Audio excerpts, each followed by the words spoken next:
and welcome to my channel, The Ghost Apostate. I hope you sinners are having a fantastic day. So I want to talk about something that has been living in my head rent-free for, 15 years, give or take.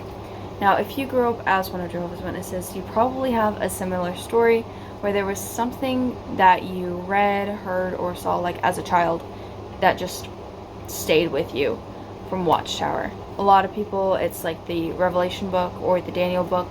Both of those have very scary images in them, or anything to do with Armageddon, really.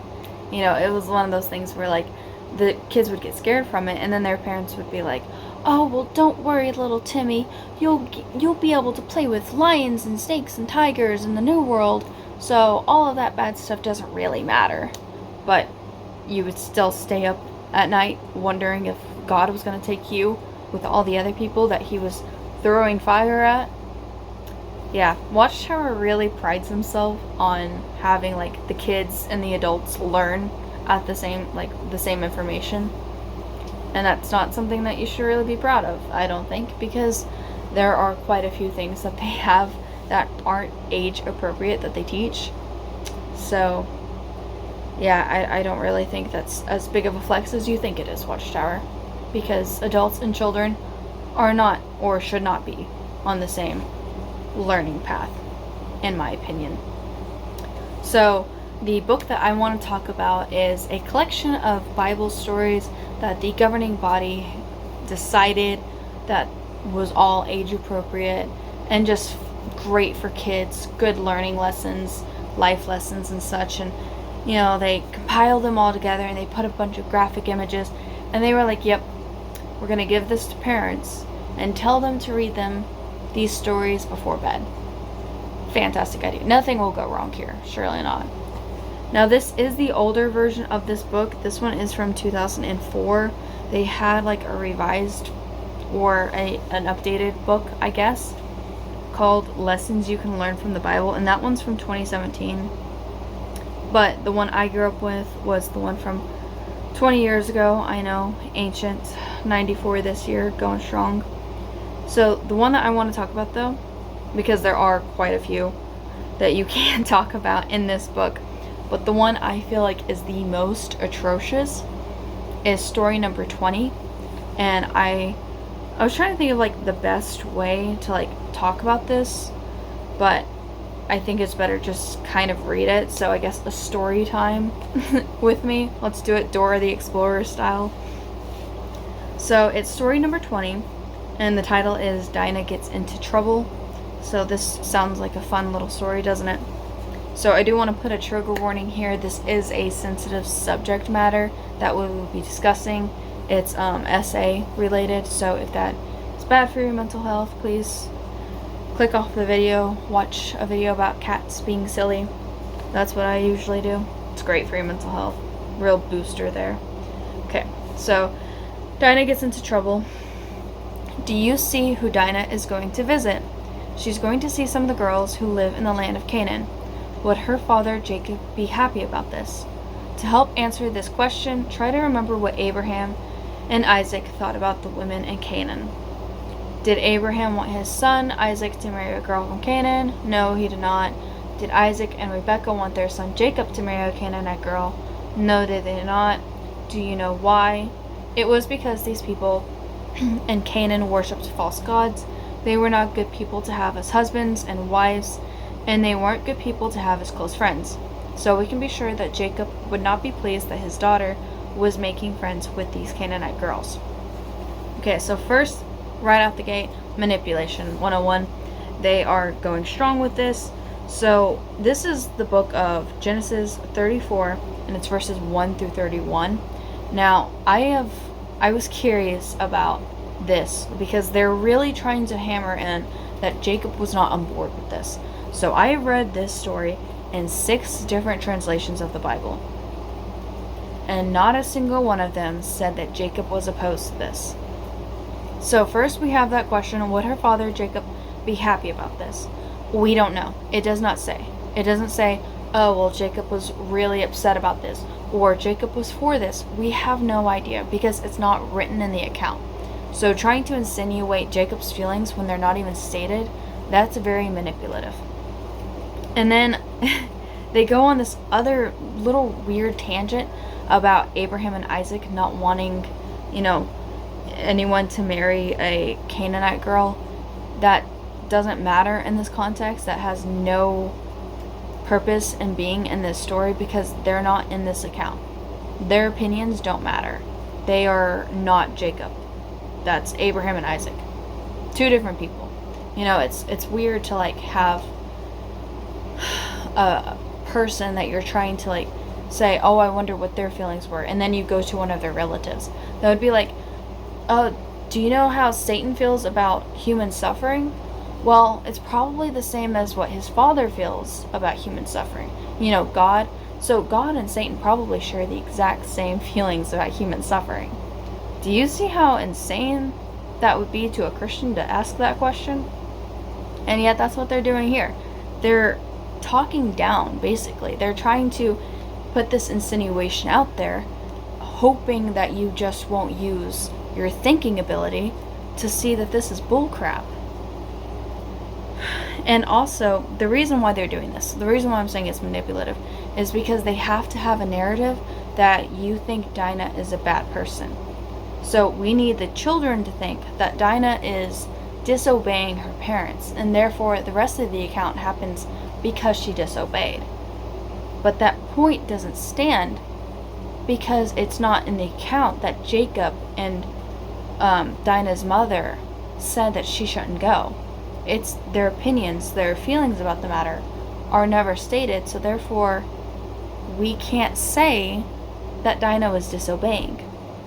But they need that narrative because, again, as the title says, Dinah gets into trouble, which is a very horrible title for this account because, as you'll see, it gets very serious. But again, they need you to think of Dinah as the villain for this story. So the last 3 paragraphs say, sure enough, Dinah got into trouble. Can you see the Canaanite man in the picture who is looking at Dinah? His name is Shechem. One day when Dinah came on a visit, Shechem took Dinah and forced her to lie down with him. Okay, so context, because they didn't give you context. I'm going to give you the context here. So Shechem was the son of a very powerful man. He was a ruler. So Shechem had high status. He had a lot of power in this place. And Dinah, according to Bible scholars, she was around the age of 13 to 15. So we have a man of power, and we have a 13 to 15-year-old girl. Do you see the problem with this? Obviously. And then it gets even worse because he, like the account says, forces her to lie down with him. Now, we know what that means, but I can't say that word on YouTube. But that's a crime. She is a victim. This is a horrible situation. She only deserves compassion because, again, she is a victim in this situation. So that should be where they're going with this, right? To talk about, what a horrible tragedy this was. No. The very next line says, this was wrong because only married men and women are supposed to lie down together. Excuse me? That's the problem. That's your main concern here. We have a 13-year-old girl who just had a horrible crime happen to her. But the problem was they weren't married. And you want to read this to children? Okay. Alright. Sure. That makes so much sense. This is insanity. This bad thing that Shechem did to Dinah led to a lot more trouble. So here's another problem that I'm having with this. First of all, if you're going to teach kids about such a sensitive subject matter, you need to do so in a very appropriate setting. You don't need to do it in a storybook like this, especially in this way, because they're blaming Dinah essentially for what has happened. But they're also using simplistic words here that just belittles the situation for their own agenda, led to a lot more trouble. You mean his criminal actions led to consequences. That's actually what should be said here, not led to a lot more trouble. Okay, so when Dinah's brothers heard about what had happened, they were very angry. Two of them, I think it's Simeon and Levi, were so angry that they took their swords and went into the city and caught the men by surprise. They and their brothers, Shechem and all the other men. Jacob was angry because his sons did this bad thing. So first of all, if you believe that this is an actual account, this is a very sad situation because a lot of innocent men lost their lives because of what Shechem did.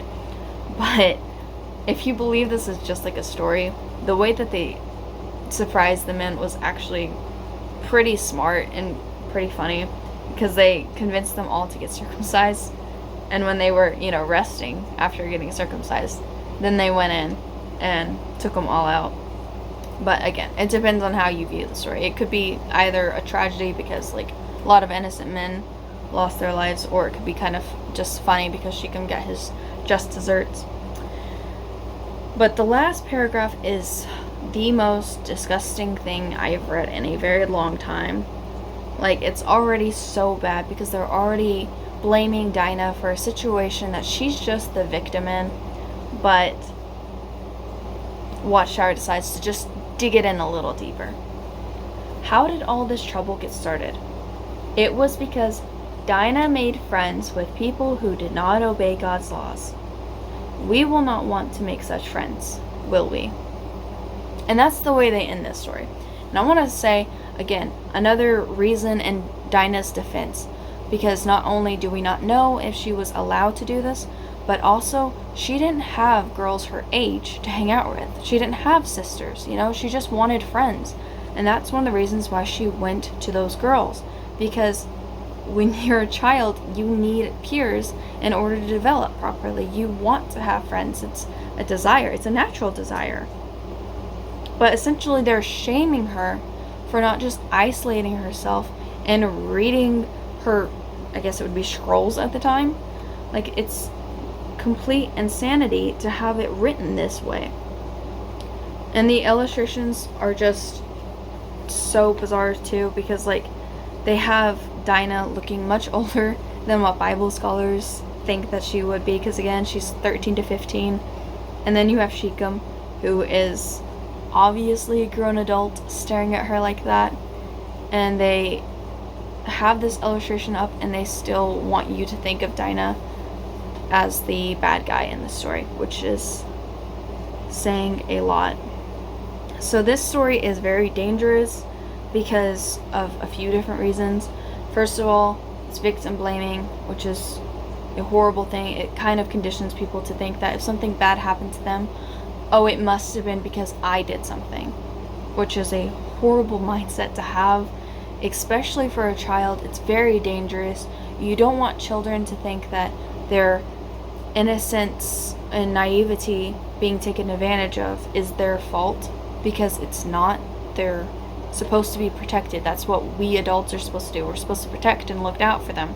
So when something violates that, it's not the child's fault. So this story is already horrible for that one fact, but it just has so many different manipulative tactics that just make it so much worse. Another one that I absolutely hate is in the last paragraph when it says Dinah made friends with people who do not obey God's laws. That kind of insinuates that if you are friends with people who obey God's laws, that you can kind of let your guard down and they'll be nice to you and protect you and nothing bad will happen. But as we've seen from more and more allegations from JWs and their kingdom halls, that's clearly not the case. That's one of the reasons why people are so comfortable leaving their children with grown adults that they don't actually know their intentions. It doesn't matter if you are a ministerial servant or an elder, you don't get a pass at being left alone with children just because you supposedly obey God's laws. But people do that. They leave their kids with these, brothers and sisters who should not be trusted. And that's one of the reasons why this is also harmful information, because it's making the parents think the same thing. Oh, well, as long as I leave little Timmy with someone who also obeys God's laws. No, that's not the case. You shouldn't leave your children alone, and also you shouldn't be teaching your children that as long as someone supposedly obeys God's laws, that they're automatically good association. These kind of things are watering down the fact that, like, you do need to be alert with whoever you're around, I was about to say who's not your parent, but you should always be alert with whoever you're around as a child. So it's just very gross and manipulative for many reasons. It's not safe. It's a very dangerous message to be had. There are other stories, I'm going to say that I think that this is the worst story just because of how many undertones and also the future consequences that could be had from teaching kids this harmful message. I personally think that this is the worst one. There are others that are bad too. I don't know if you have one that you personally think is the worst. I would like to hear it. But yeah, this one I've wanted to talk about for a while. And this is also one of the ones that whenever I woke up and I was like, oh wow, this organization's actually really bad. I talked to someone about this and I was like, well, do you think that this is a good story that the governing body put out? And they were like, well, no, but like, if you go to a bar and something happens, it is your fault because you put yourself in that situation. And I was like,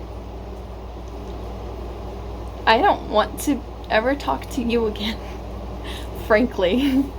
So yeah, people will make any little cover-ups for the organization. They will justify anything that they put out. And this specific story from the My Book of Bible Stories, I know I said it was like 20 years old, but My Book of Bible Stories is still on their app. So in my mind, that means that they're still validating what they wrote. They still stand by what they put in that story. And also this particular story is used for articles that they have written about the R word on their Watchtower library, the online library. They put this in articles as like a warning message for women, which is also disgusting. And it was also in the beginning of the dramatization. It's Young People Ask, How Can I Make Real Friends, I believe. And that one was from 1999. So they really love this story, apparently. And they really like putting it in different articles and publications. So I feel like they are completely 100% behind this story. They really think that they did a good job with this. Even though it's not in the biblical account, a lot of the insinuations, it's just a story about a 13 to 15 year old young teenage girl who wanted to make friends. A horrible crime was committed against her, and her brothers decided to get revenge. That's essentially the story of Dinah, but instead they want to make her out to be a villain who disobeyed her parents, and because of that, she had this terrible thing happen to her, but it was actually all her fault. So, I hate that story. I hate what they did with it. I think that it's a disgusting representation of what the actual Bible account was about. And yeah, I think it's disgusting. So let me know what you think. I hope this video was interesting because I found it very interesting among a lot of other words for it. So thank you so much for watching. I hope you have a good rest of your day. Bye.